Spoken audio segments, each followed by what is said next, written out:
Hello dear students and welcome to my YouTube channel. आज की इस वीडियो के अंदर हम mode of nutrition in bacteria discuss करेंगे या types of bacteria on the basis of nutrition.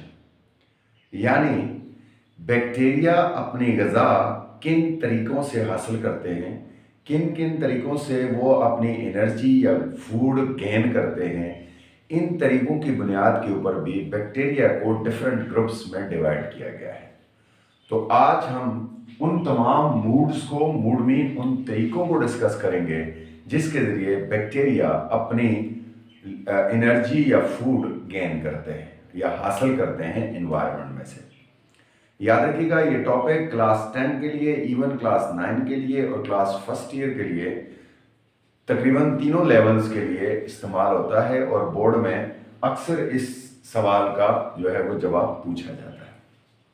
तो आइए जी इस टॉपिक को स्टार्ट करते हैं। पहले आसानी के लिए मैंने आपके लिए एक छोटा सा यहाँ समझ लें कि ग्राफ बनाया है जिसके ज़रिए मैं आपको सिंपल पहले बताऊंगा कि बैक्टीरिया को न्यूट्रिशन की बेस के ऊपर कितनी जो है ग्रुप्स में डिवाइड किया गया है। तो मैंने यहाँ लिखा है बैक्टीरिया सिंपली, बैक्टीरिया जो है आर फर्दर क्लासिफाइड। बैक्टीरिया आपको पता है प्रोकैरियोट्स होते हैं और प्रोकैरियोट्स को हमने दो हिस्सों में डिवाइड किया है न्यूट्रिशन की बुनियाद पर। एक होते हैं ऑटोट्रॉफिक बैक्टीरिया, दूसरे होते हैं हेटेरोट्रॉफिक बैक्टीरिया। ऑटो जैसे नाम से जाहिर है सेल्फ, ठीक है, ट्रॉफिक फूड गेन करना। वो बैक्टीरिया जो अपनी फूड खुद बना सकते हैं, खुद तैयार कर सकते हैं, उन्हें हम ऑटोट्रॉफिक बैक्टीरिया कहते हैं। और हेटेरो का मतलब होता है खुद तैयार न कर सकना, दूसरों से गेन करना। वो बैक्टीरिया जो अपनी फूड खुद नहीं बना सकते, उन यानी इनऑर्गेनिक या ऑर्गेनिक मटेरियल को यूज करके वो अपनी फूड खुद नहीं बना सकते बल्कि दूसरों से फूड गेन करते हैं, उन्हें हम हेटेरोट्रॉफिक बैक्टीरिया कहते हैं। अब ऑटोट्रॉफिक बैक्टीरिया के ऊपर बात करें तो ऑटोट्रॉफिक बैक्टीरिया की भी आगे दो टाइप्स हैं। एक होते हैं फोटोसिंथेटिक बैक्टीरिया और दूसरे होते हैं कीमोसिंथेटिक बैक्टीरिया। फोटोसिंथेटिक बैक्टीरिया उनके नाम से जाहिर है जो फोटोसिंथेसिस करते हैं, ठीक है, और उससे अपनी एनर्जी बनाते हैं। और कीमोसिंथेटिक एक नई टर्म है, यानी कुछ केमिकल्स को यूज करके वो अपने लिए जो फूड है या अपने लिए जो एनर्जी है उसे डिराइव कर लेते हैं, उसे गेट कर लेते हैं। इनको केमोसिंथेटिक बैक्टीरिया कहा जाता है। इसके अलावा अगर हम हेटेरोट्रॉफिक की बात करें तो हेटेरोट्रॉफिक भी फर्दर तीन किस्म के होते हैं। पहले होते हैं जनाब सेप्रोट्रॉफिक, इनको सेप्रोब्स भी कहा जाता है। दूसरे होते हैं पैरासाइटिक और तीसरे होते हैं जनाब सिम्बायोटिक।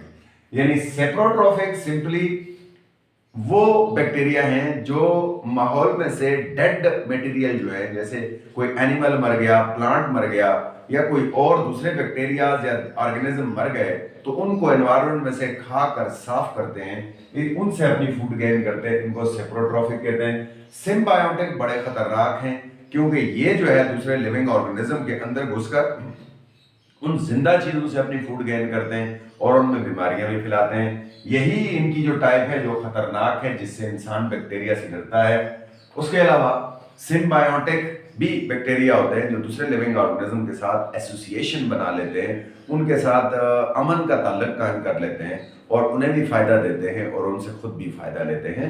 तो इस तरह ये 5 बेसिक टाइप्स हो गई बैक्टीरिया की, यानी ऑटोट्रॉफिक की 2 टाइप्स हो गई, फोटोसिंथेटिक और कीमोसिंथेटिक, जबकि हेटेरोट्रॉफिक की 3 हो गई, सेप्रोट्रॉफिक और पैरासाइटिक और सिम्बायोटिक। आइए जरा इन्हें अब थोड़ी डिटेल में देखते हैं। The process by which bacteria get its food and energy is called nutrition। पहले तो न्यूट्रिशन होता क्या है, यानी वो प्रोसेस जिसके लिए बैक्टीरिया जिसके जरिए बैक्टीरिया अपने फूड और एनर्जी गेन करते हैं, उसको हम इनमें न्यूट्रिशन का नाम देते हैं। ठीक है जी। अब टाइप्स की ओर बात करें, on the basis of nutrition bacteria are of 2 types. Nutrition की बुनियाद के ऊपर बैक्टीरिया की 2 किस्में हैं, जैसे मैंने इब्तिदा में बता दिया। Number 1 autotrophic bacteria, those bacteria which prepare their own food from simple inorganic substances are called autotrophic bacteria। यानी वो बैक्टीरिया जो अपनी ग़िज़ा खुद बनाते हैं, खुद गेन करते हैं, किससे? सिंपल इनऑर्गेनिक सब्सटेंसेस को इस्तेमाल करके, उन्हें हम ऑटोट्रॉफिक बैक्टीरिया कहते हैं। इनकी टाइप्स की बात करते हैं। They are further divided into two types. इनको आगे दो टाइप्स में डिवाइड किया गया है। Number one, photosynthetic bacteria. ये जरा समझने का है, ये प्लांट की तरह फोटोसिंथेसिस नहीं करते। It is the type of autotrophic bacteria which prepare their own food by the process of photosynthesis. But how? Explanation देखते हैं। Such bacteria possess bacteriochlorophyll. इनके अंदर प्लांट वाला क्लोरोफिल नहीं होता, इनके अंदर एक स्पेशल किस्म का क्लोरोफिल होता है, उसे कहा जाता है bacteriochlorophyll. Instead of water, these bacteria utilize H2S. पानी के बजाय, पौधे तो पानी को इस्तेमाल करते हैं फोटोसिंथेसिस में, लेकिन ये पानी के बजाय हाइड्रोजन सल्फाइड को इस्तेमाल करते हैं। किसको इस्तेमाल करते हैं? हाइड्रोजन सल्फाइड को इस्तेमाल करते हैं as a source of hydrogen, hydrogen के लिए, and reduce carbon dioxide to glucose, और कार्बन डाइऑक्साइड को साथ मिलाकर ग्लूकोज बनाते हैं। पौधे याद रखिएगा कि कार्बन डाइऑक्साइड के साथ पानी को मिलाकर उससे ग्लूकोज बनाते हैं और एंड प्रोडक्ट के तौर पर ऑक्सीजन निकालते हैं। लेकिन इनमें ऐसा नहीं होता, ये सल्फर को इस्तेमाल, हाइड्रोजन सल्फाइड को इस्तेमाल करते हैं सोर्स ऑफ हाइड्रोजन के तौर पर, और उसे कार्बन डाइऑक्साइड के साथ मिलाकर जब ग्लूकोज बनाते हैं तो ऑक्सीजन खारिज नहीं करते बल्कि सल्फर खारिज करते हैं। H2 is produced, H2 is released instead of oxygen, यानी ऑक्सीजन के मुकाबले में H2 यानी सल्फर रिलीज होती है, सल्फर डाइऑक्साइड रिलीज होती है। अब इसको हम एक इक्वेशन से लिखे हैं 6CO2 plus 12 H2S, यहाँ H2O नहीं, H2S यानी हाइड्रोजन सल्फाइड है। लाइट क्लोरोफिल का मौजूद होना, यहाँ क्लोरोफिल भी बैक्टीरियल क्लोरोफिल है, और इससे बनता है ग्लूकोज, C6H12O6 ग्लूकोज है, प्लस 12S सल्फर बन रहा है, एंड 6H2O और साथ पानी भी जो फोटोसिंथेसिस में रिलीज होता है। तो ये हो गए फोटोसिंथेटिक। उसके बाद जनाब chemosynthetic. It is the type of autotrophic bacteria which get their food यानी energy from some inorganic compounds like NH3 and SO2। अब यहां पर टोटली ये डिफरेंट काम कर रहे हैं। ये कुछ इनऑर्गेनिक कंपाउंड्स जैसे NH3 अमोनिया है, और इसके अलावा SO2 सल्फर ऑक्साइड है, सल्फर डाइऑक्साइड है, उनको यूज करके ये अपने लिए फूड बनाते हैं। इनको केमोसिंथेटिक बैक्टीरिया कहते हैं। कैसे बनाते हैं यार, यहां मैंने एक्सप्लेनेशन लिखी है।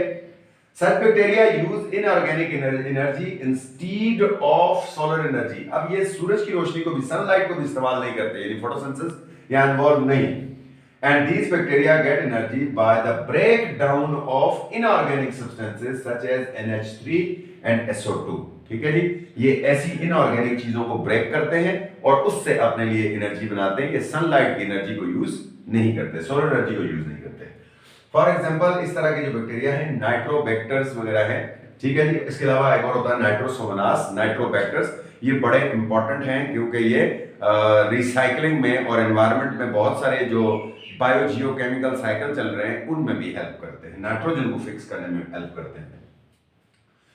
अगला है जनाब हेटेरोट्रॉफिक बैक्टीरिया, दूसरी टाइप पर हम पहुंच गए। ये पहली दो हमने कर ली हैं, अब इनको डिस्कस करेंगे। तो हेटेरोट्रॉफिक बैक्टीरिया में those bacteria which can not make their own food, यानी वो बैक्टीरिया जो अपनी ग़िज़ा खुद नहीं बना सकते, from simple inorganic substances are known as heterotrophic bacteria. उन्हें हम हेटेरोट्रॉफिक बैक्टीरिया कहते हैं। उनकी भी they are further divided into 3 types. Autotrophic bacteria को हमने फर्दर 3 टाइप्स में डिवाइड किया है। पहली टाइप है जनाब सेप्रोट्रॉफिक, जैसे मैंने बताया सेप्रोट्रॉफिक को सेप्रोब्स भी कहते हैं। These are the types of heterotrophic bacteria which get their food from dead organic matters। कैसे भाई dead organic matter से कैसे गेन करते हैं? They are also called the saprobes। They release powerful digestive enzyme। इनके अंदर खास किस्म के बड़े ताकतवर powerful digestive enzyme होते हैं। जैसे ही ये किसी डेड चीज पर एंटर होते हैं तो वहां उन एंजाइम्स को रिलीज करते हैं, and which break down the organic matters, inorganic matters and found in dead organisms. वो उन ऑर्गेनिक मैटर्स को जो कि डेड ऑर्गेनिजम्स की बॉडी के अंदर पाए जाते हैं उसे ब्रेक डाउन कर लेते हैं, and during this process, during this breakdown energy is release, energy उन मैटर में से रिलीज हो जाती है, and which is utilised by the saprobes, जिसे सेप्रोब्स अपने लिए इस्तेमाल करते हैं। क्या इंपॉर्टेंस है जी? 2 तरह से इनकी बड़ी इंपॉर्टेंस है। दे recycle many organic materials. Environment के अंदर बहुत सारे जो ऑर्गेनिक मटेरियल्स हैं उनकी रिसाइकलिंग में ये अहम किरदार अदा करते हैं। मसलन इंसान की बॉडी में अगर नाइट्रोजन है या नाइट्रेट्स हैं या इसके अलावा प्रोटीन्स वगैरह हैं, वो नॉर्मली ज़मीन में एब्जॉर्ब नहीं हो सकते, लेकिन ये बैक्टीरिया उन्हें ज़मीन में एब्जॉर्ब कर देते हैं, उन्हें रिसाइकिल कर देते हैं, दोबारा एनवायरनमेंट में शामिल कर देते हैं। इसके अलावा they also clean the environment of earth, और गली सड़ी चीज़ों को ज़मीन से खाकर ये ज़मीन के एनवायरनमेंट को भी साफ करते हैं। तो ये भी इनकी दो इंपॉर्टेंस आ गई। उसके बाद आ गए पैरासाइट्स, बड़े खतरनाक किस्म के मैंने बताया parasitic bacteria. These are the types of heterotrophic bacteria which get their food from other living organisms and cause diseases in them. Other living organism याद रखिएगा, ये दूसरी जिंदा चीजों से अपनी फूड गेन करते हैं, उनकी बॉडी में घुसकर उनकी फूड गेन करते हैं और साथ उन्हें बीमारियां भी फैलाते हैं, नुकसान भी देते हैं। इन कैसे करते हैं जनाब? Such bacteria have strong enzymes, इनके अंदर भी स्ट्रॉन्ग किस्म के एंजाइम्स होते हैं which destroy host tissues। जैसे ही बॉडी के अंदर एंटर होते हैं तो host tissues को वो तबाह कर सकते हैं enzymes and get their food from them, और उनसे अपनी फूड गेन करते हैं। also cause diseases in them, उनमें बीमारियां भी पैदा करते हैं। ठीक है जी, तो ये हो गए पैरासाइटिक बैक्टीरिया। उसके बाद जनाब अच्छा, पैरासाइटिक बैक्टीरिया इंसान के पैरासाइट भी हो सकते हैं, जानवरों के पैरासाइट भी हो सकते हैं, प्लांट्स के पैरासाइट भी हो सकते हैं, और दूसरे जितने लिविंग ऑर्गेनिजम्स हैं सब के ये पैरासाइट होते हैं, उनके अंदर से फूड गेन करते हैं और उन्हें नुकसान देते हैं। सिम्बायोटिक बैक्टीरिया, ये बड़े यूजफुल बैक्टीरिया है। It is the type of heterotrophic bacteria which get their food from other living organism but do not harm them. ठीक है, ये वो बैक्टीरिया हेटेरोट्रॉफिक बैक्टीरिया है जो अपनी फूड दूसरे लिविंग ऑर्गेनिज्म से गेन करते हैं लेकिन उन्हें नुकसान नहीं देते, ये उनके दोस्त होते हैं। And they make two types of relationship with the host organism, और जिस ऑर्गेनिज्म के साथ ये रहते हैं उसमें ये दो तरह की जो है वो रिलेशनशिप कायम करते हैं। पहली रिलेशनशिप होती है जनाब म्यूचुअलिज्म। म्यूचुअलिज्म क्या है जी? It is the relationship in which both the partners get benefit, both the partners are mutually benefited. एक को फायदा देता है, वो दूसरा रिटर्न पे उसको फायदा देता है। There example is rhizobium in the roots of leguminous plant. कुछ ऐसे प्लांट्स हैं जैसे पी, मटर वगैरह, इनकी नीचे जो रूट्स होती हैं, रूट्स के अंदर छोटे छोटे नोड्यूल्स होते हैं यानी गिठाने होती हैं, उनके अंदर एक खास किस्म का बैक्टीरिया रहता है, उसे कहते हैं राइजोबियम। राइजोबियम बैक्टीरिया के अंदर ये सलाहियत है कि वो हवा की नाइट्रोजन को नाइट्रेट में बदल सकता है। जब वो हवा की नाइट्रोजन को नाइट्रेट में कन्वर्ट करता है तो नाइट्रेट पौधे की गज़ा है, पौधे को गज़ा मिल जाती है। पौधा जब फोटोसिंथेसिस करता है और गज़ा बनाता है तो वो बैक्टीरिया को भी देता है। देखिए म्यूचुअल रिलेशनशिप, पौधे से बैक्टीरिया को फायदा हो रहा है और बैक्टीरिया से वापस पौधे को फायदा हो रहा है। तो इस रिलेशनशिप को जिसमें दोनों ऑर्गेनिजम्स को फायदा हो हम कहते हैं जनाब म्यूचुअलिज्म। उसके बाद है commensalism. In this relationship one partner is benefited while the other is and get benefits while the other is neither benefited nor harmed। यानी एक उस तरह की रिलेशनशिप है कि एक ऑर्गेनिज्म को तो फायदा होता है लेकिन दूसरी को ना फायदा होता है और ना ही नुकसान होता है। जैसे अमूमन कहा जाता है कि शार्क फिश के साथ साथ नीचे एक रे फिश होती है, ठीक है, जो उसके साथ साथ चलती है। वो शार्क को कोई नुकसान नहीं देती, लेकिन जब शार्क मछली को बड़ा शिकार करती है तो उससे छोटे छोटे टुकड़े जो नीचे गिरते हैं, रे फिश फौरन उन टुकड़ों को खा जाती है। अब रे फिश को उससे फायदा हो रहा है लेकिन शार्क को इससे कोई फायदा नहीं है, तो नुकसान भी नहीं है। इससे म्यूचुअलिज्म कहते हैं, यानी दो ऑर्गेनिज्म, इसे कमेंसलिज्म कहते हैं, यानी दो ऑर्गेनिज्म आपस में रहते हैं, एक को फायदा होता है और दूसरे को ना फायदा और ना नुकसान होता है। तो ये था जनाब आज का लेक्चर जिसके अंदर हमने mood of nutrition in bacteria या types of bacteria on the basis of mood of nutrition पढ़ा। आई होप कि आपको समझ आया होगा। अपना ख्याल रखिएगा। अल्लाह हाफिज।